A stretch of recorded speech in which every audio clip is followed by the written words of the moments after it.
आप सभी लोगों का विशेषकर छात्रों छात्राओं का इस नए तकनीकी सत्र में स्वागत है।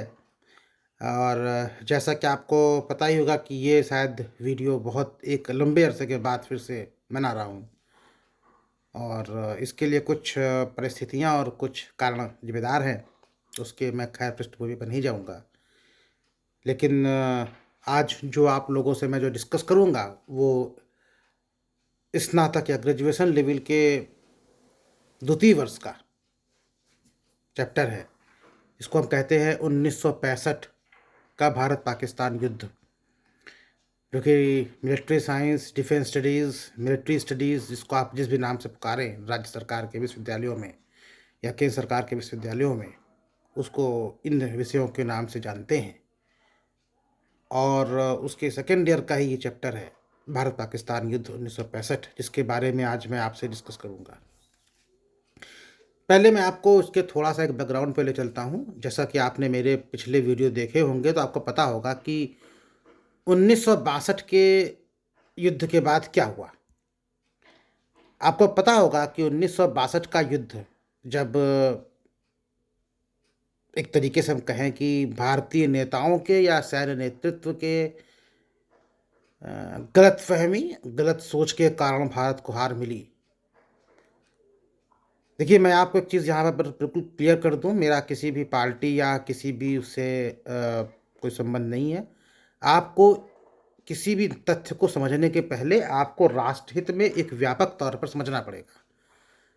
किसी पार्टी से अगर आपका लगाव है या किसी अन्य चीज़ों से लगाव है, तो वो आपकी एक अलग विषय हो सकते हैं, मेरा भी अलग हो सकता है।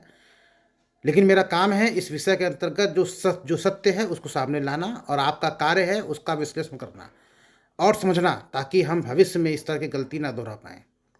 क्योंकि अभी भी कुछ गलतियाँ ऐसी भारत सरकार या भारत की तरफ से हुई हैं, जो ये सिद्ध करता है कि 1962 या चीन के खिलाफ जो हमने कार्रवाइयाँ करी थीं, हमने उससे सबक नहीं लिया और चीन अभी भी अपनी उसी तरह की आक्रामक नीति को जारी रखा हुआ है।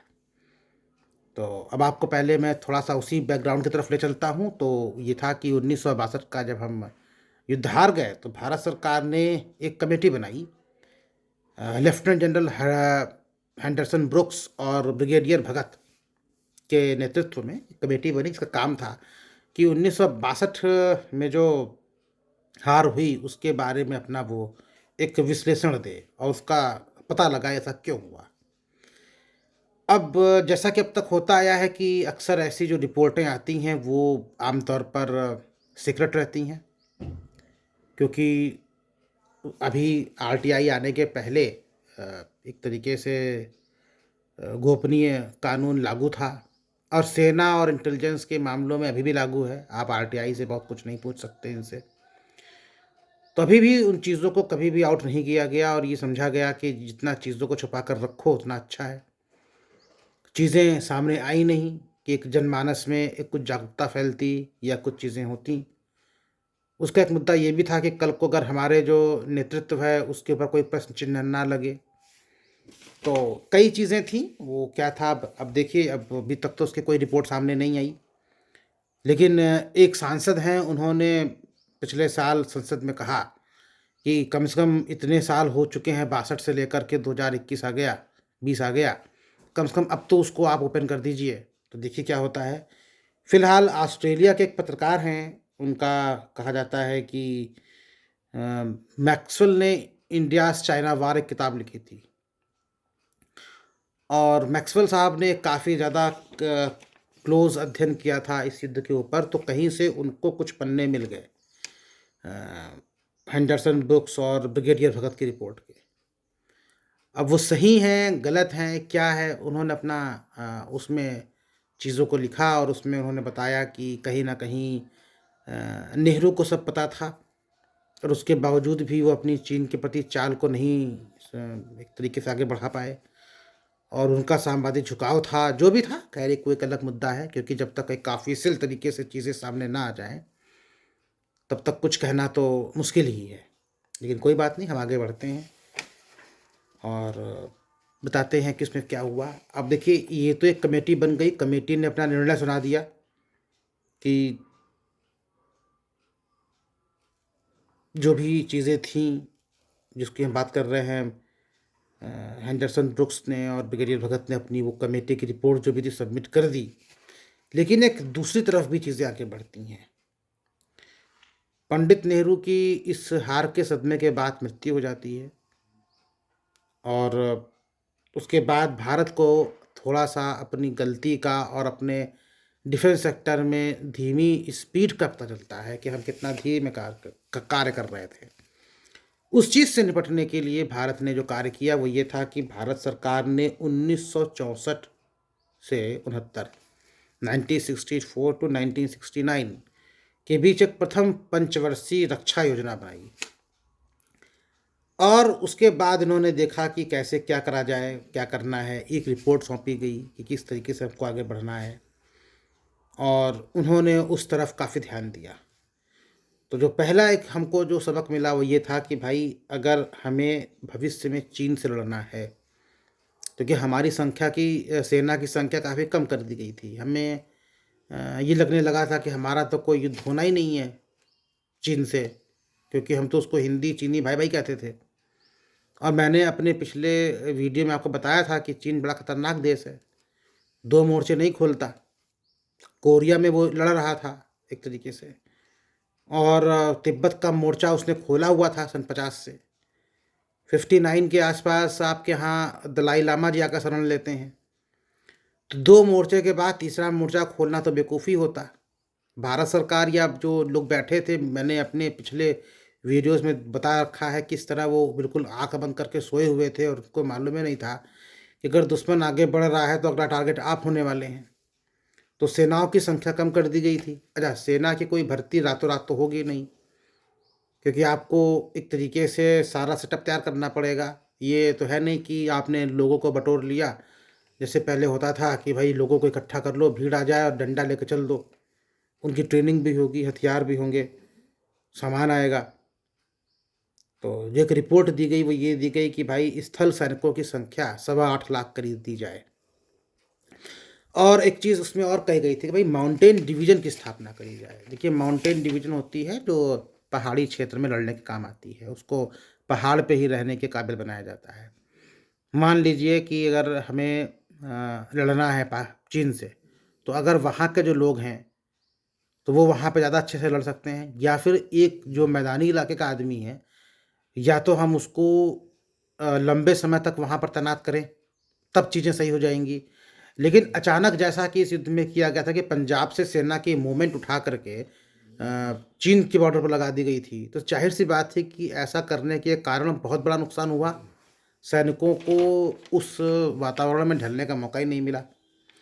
तो माउंटेन डिवीज़न की बात की गई, जिससे कि वो वहीं हों, वहीं पे बैठे रहें और उनको उस एरिया का ज्ञान हो।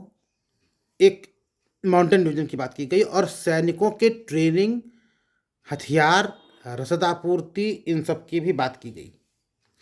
दूसरा क्या था कि एयर फोर्स के लिए कहा गया कि भाई इनको कम से कम 45 स्क्वाड्रन तो चाहिए ही चाहिए। तो विमान हमारे पास कोई ख़ास ऐसे थे नहीं, नेट, हंटर, सेबर जेट यही सब हम उस समय उस पूरे एरिया में भारत हो, पाकिस्तान हो, अपना यूज़ करते थे, क्योंकि हम लोगों के उस समय कोई ऐसे अच्छे आर्थिक संसाधन तो नहीं थे कि हम लोग उसको यूज़ करें।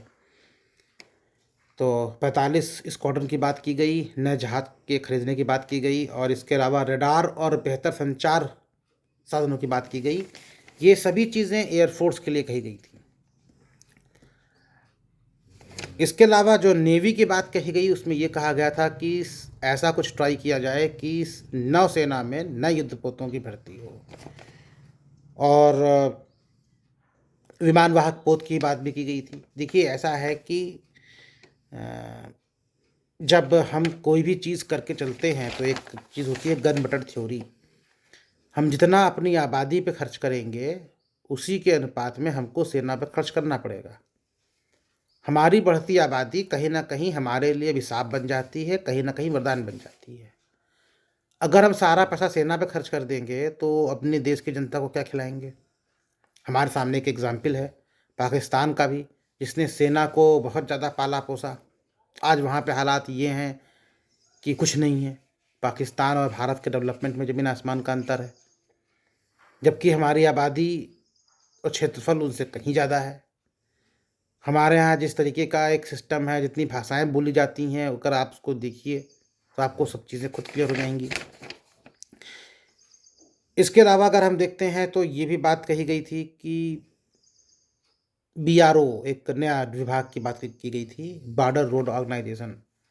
क्योंकि ये बात कही गई थी कि जब 62 में जब सेना आगे जा रही थी, तो सेना के पास लड़ने के लिए, वहाँ पहुँचने के लिए सड़क नहीं थी, संसाधन नहीं थे। जहाँ से उनको पैदल छोड़ा गया था, वहाँ से 21 दिन तक चलना पड़ा पैदल। अब आप सोचिए कि अगर 21 दिन तक पैदल चलेंगे, तो सेना कब पहुँचेगी, कब वो काम करेगी, कब कैंप बनाएगी, और 21 दिन तक पैदल चलने का मतलब है कि कम से कम 42 दिन का 42 टाइम का रसद आपूर्ति, खाना-पीना, इतना कुछ लेकर चलना, एक अपने आप में अबूझ पहेली हो जाता है।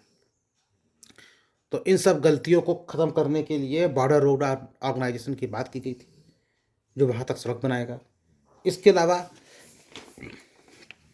भारतीय जो कहा जाता है कि रक्षा मंत्रालय के लोगों ने कई देशों की यात्राएँ करी, और उन्होंने जो यूरोपीय देश हैं और सोवियत संघ था या कोई भी देश हों जो अच्छे हों उनसे, उनसे सहायता माँगी। उनको बताया कि देखिए हमारे ऊपर किस तरह का संकट है, कि अभी तो हमने पाकिस्तान से युद्ध लड़ा ही था, और 62 में हमको चीन का भी हार का सामना करना पड़ा। तो देखिए मैंने आपको पहले ही बता रखा है कि दुनिया 2 बाइपोलर वर्ल्ड ऑर्डर में या द्विध्रुवीय विश्व व्यवस्था में बदल चुकी थी, एक साम्यवादी, एक पूंजीवादी। तो अमेरिका या यूरोपीय कंट्रियों को तो मौका मिल गया कि भाई अब उस चीन के सामने अगर हमें किसी को आगे प्रेज़ेंट करना है, बैक सपोर्ट में खड़े होना है पीछे, तो बहुत बढ़िया देश है भारत, क्यों ना इसकी सहायता करी जाए। तो और उस समय के जो प्रधानमंत्री थे तत्कालीन 62 में, पंडित नेहरू, कहा जाता है कि उन्होंने अमेरिकी राष्ट्रपति को चिट्ठी भी लिखी थी कि जिस तरह से हम संकट से जूझ रहे हैं, हमारी सहायता करी जाए। तो इन सब चीज़ों को देखते हुए, इन सब हालात को देखते हुए कहीं न कहीं से बात सामने आ गई कि जो अ, अमेरिका ने भारत को सैनिक सहायता या आर्थिक सेना के सुधार के लिए आर्थिक सहायता देने की बात स्वीकार कर ली। अच्छा, इसी क्रम में जो सोवियत संघ था, उसने क्या किया, उसने हथियार और एयरफोर्स के लिए मिग सीरीज के जो फाइटर प्लेन थे, उनका स्वीकार किया कि हम आपको अपने मिग सीरीज के जो फाइटर प्लेन हैं वो देंगे, और साथ में आपको अपने हथियार भी देंगे। ब्रिटेन ने कहा कि ठीक है, कोई बात नहीं। अच्छा, अब देखिए उस समय देश आज़ाद हुआ था 47 में, 62 तक की बात थी, उसके बाद की बात है ये। तो ब्रिटेन का तो शुरू से खैर आखिर नेवी में प्रभाव था, तो ब्रिटेन ने कहा ठीक है, हम आपको नेवल सपोर्ट देंगे। तो उसने अपनी नेवी, भारत की नेवी और डॉकयार्ड पर सहायता देने की बात स्वीकार कर ली। अब हुआ क्या, अभी देखिए, भारत, अमेरिका, रूस, ब्रिटेन, फ्रांस, जो भी देश थे, इनके खेमे में एक तरीके से चला गया। अच्छा, अगर खेमे में चला गया तो प्रश्न उठता है दूसरा। यहाँ पर मैं आपको कई चीज़ों को साथ लेकर चलता हूँ ताकि आपको कुछ कॉन्सेप्ट ही क्लियर हो जाए। गुटनिरपेक्ष आंदोलन से बड़ा कोई संगठन यूएनओ या संयुक्त राष्ट्र संघ के अलावा नहीं है। 62 में चीन से हारने के बाद कितना बड़ा झटका और धोखा भारत की विदेश नीति या आपके गुटनिरपेक्ष आंदोलन और पंचशील पर पड़ा, ये सोचने की बात है। दूसरा, क्या आपका एक मैं कहता हूँ स्तर रह गया कि जब आप चले गए यूरोप और अमेरिका के देशों से सहायता मांगने, सोवियत संघ से सहायता मांगने, तो फिर क्या स्तर रह गया ये सोचने का कि हम गुटनिरपेक्ष आंदोलन के हैं और हम उस खेमे में जाकर शामिल नहीं होंगे? जबकि आप तो बाइपोलर विश्व व्यवस्था के खिलाफ थे। ना आप कम्युनिज्म को मानते थे, ना आप पूंजीवादी विश्व व्यवस्था को मानते थे। आप दोनों के लड़ाई के खिलाफ थे, और फिर आपको सहायता मांगने आपको इन दोनों ही गुटों में जाना पड़ा। तो फिर निर्गुट कहाँ रह गया? गुटनिरपेक्ष आंदोलन का क्या हुआ? और अगुवा थे आप। मेरा यहाँ पे काम किसी भी आंदोलन या किसी भी संगठन का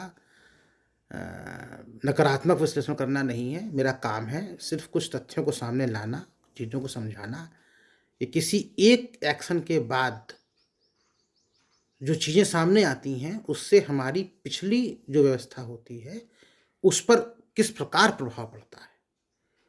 तो कहीं न कहीं जो विश्व व्यवस्था में जो गुटनिरपेक्ष आंदोलन का नाम चल रहा था और हम सोच रहे थे कि हम चीन को 1962 के युद्ध में हम एक टक्कर दे देंगे, एक डिप्लोमैटिक तरीके से, जिसका प्रयास हम सन 50 से कर रहे थे, तो वो सामने आकर के एक तरीके से फेल हो गया।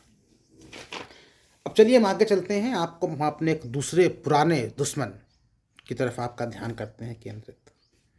उसको भी जानना बहुत ज़रूरी है, क्योंकि जब बात आएगी तो वो भी उसके साथ साथ लगा हुआ है। उसका नाम है पाकिस्तान। देखिए, पाकिस्तान के साथ समस्या क्या है कि पाकिस्तान जब 1 जनवरी 1949 को जब संघर्ष विराम हुआ, तो पाकिस्तान ने उसी डेट से ये समझ लिया कि भारत से लड़ना है। भाई, उसका तो जन्म ही भारत विरोध में हुआ था। तो उसने काम किया, उसने जो काम किया वो सुनिए क्या था। उसने सेंटो, सियाटो, इस तरह के जितने भी संगठन थे,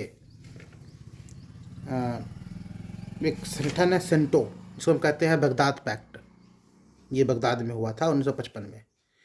इसमें जो देश शामिल थे वो थे तुर्की, ईरान, इराक, इंग्लैंड, पाकिस्तान। ये चारों देश जो हैं, तुर्की तो एशिया और यूरोप के बॉर्डर पर है, इराक, ईरान, पाकिस्तान एशिया में है, और इंग्लैंड खैर आखिर आप जानते हैं कि यूरोप का है, और कभी न कभी इस पूरे एरिए में इंग्लैंड का शासन था। दूसरा एक देश है सियाटो, एक संगठन था SEATO, south east Asia treaty organisation. उसमें ये 1954 में हुआ था। इसमें कौन थे? इसमें थे America, France, England, New Zealand, Australia, Philippines, Thailand, Pakistan. एक तरीके से अगर आप देखेंगे तो जो फिलीपींस है, थाईलैंड है, ऑस्ट्रेलिया है, न्यूजीलैंड है, ये अगर आप तब उस समय देखें तो एक चीन के नीचे एक रेखा बना रहे हैं। उसी समय का है एक area, Philippines, Thailand, Australia, New Zealand. वो एक इस टाइप का एक जो चाप कहते हैं जिसको, एक हाफ सर्किल बना रहे हैं। और अमेरिका, फ्रांस, इंग्लैंड और पाकिस्तान, ये एक तरीके से दूर से इनको आना है उस तरफ। जो मैं कहना चाह रहा हूँ उसको समझिएगा। अगर आप वर्ल्ड मैप को देखें तो एक अजीब सी कंडीशन बन रही है कि वो धीरे धीरे इस बहाने से अमेरिका, फ्रांस, इंग्लैंड समुद्र के चक्कर में या तो इस एरिया में घुस रहे हैं। हालांकि उस समय भी उनकी नेवी बहुत स्ट्रांग थी, इसमें कोई दो राय नहीं, क्योंकि अभी 9 साल पहले ही अमेरिका ने अपनी ताकत दिखाई थी जापान में एटम बम का विस्फोट करके। लेकिन वो वहाँ पर घुस गया, उनको वहाँ पर जाने के लिए एक संगठन के द्वारा एक समझौता मिल गया, अब जा सकते हैं। तो पाकिस्तान इन दोनों का ही मेंबर बन गया। तीसरा था अमेरिका। पाकिस्तान अमेरिका का पिछलग्गू बनने को तो शुरू से तैयार था, भाई हम पे रहम करो और हमको अपने गुट में शामिल कर लो, हम तुम्हारे लिए जो कुछ भी का करेंगे। क्योंकि इनके पास तो कुछ था ही नहीं, उद्योग धंधे नहीं, कुछ नहीं, लोकतंत्र नहीं, कुछ नहीं, जो खैरात मिलनी है उसी से अपना काम चलाएंगे। एक देश था चाइना। जब पाकिस्तान ने देखा कि हमारे बाद जब पाकिस्तान ने देखा कि भाई भारत को चीन ने हरा दिया और भारत ने पाकिस्तान को हराया था, तो कहीं ना कहीं दिमाग में घटना घटी पाकिस्तान के कि क्यों ना हम चीन से दोस्ती कर लेते हैं। उधर भी शिफ्ट हो गया। और एक और एस्पेक्ट था पाकिस्तान का कि वो मुस्लिम कंट्री है। लेकिन मजे की बात क्या है कि जो मुसलमान यहाँ से बन के गए आज़ादी के बाद, यहाँ से शिफ्ट हुए पाकिस्तान में, उनको तो मुहाजिर कहते हैं। तो इस्लामिक बंधुत्व या जो इस्लामिक भाईचारे की बात है वो कहाँ रह गई? उसको भी आपने बिल्कुल एक साइड लाइन कर दिया मुहाजिर कह करके।